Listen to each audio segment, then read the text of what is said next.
In the UK, MPs are introducing new laws to protect US military bases in Britain. A person could be punished just for walking a dog nearby. The government's using legislation enacted over a century ago to move ahead without Parliament's approval. And for more, let's now cross live to RT's Laura Smith. Laura, so what kind of activities will be banned under these laws?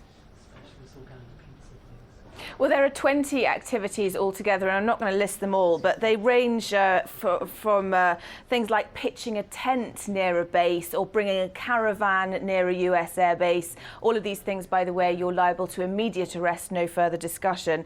Taking photographs of anything or anyone, digging near a base, or even, as you mentioned, failing to clear up after your dog near a base, which is quite an odd thing to be arrested for. The government's obviously doing this to tighten security around bases all around the country. But the thing is that these laws haven't ever been discussed in Parliament. The government's using a 200-year-old law, which it's sort of bringing back.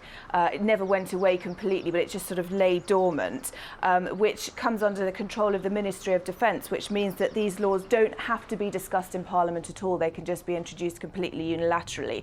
Now, they apply to around 150 bases all over the country. Among them are two US Air Force bases that are key centres for US eavesdropping, basically.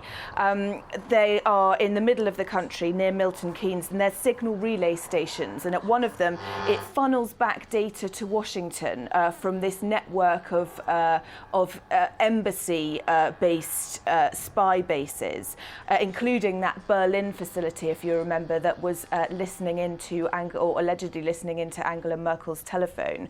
There were previously no special laws that were put in place to govern the land around these bases. So their introduction now is raising questions among critics. They're saying, you know, does it mean that there'll be an expansion of the bases? What are they trying to hide, and why is the UK government helping them in this? And campaigners are also worried that it's preparing the ground for an expansion of the US drone network, that this is in preparation for that, and we know there is strong evidence that the UK has been involved, that its bases have been involved in the targeting of drones in the past.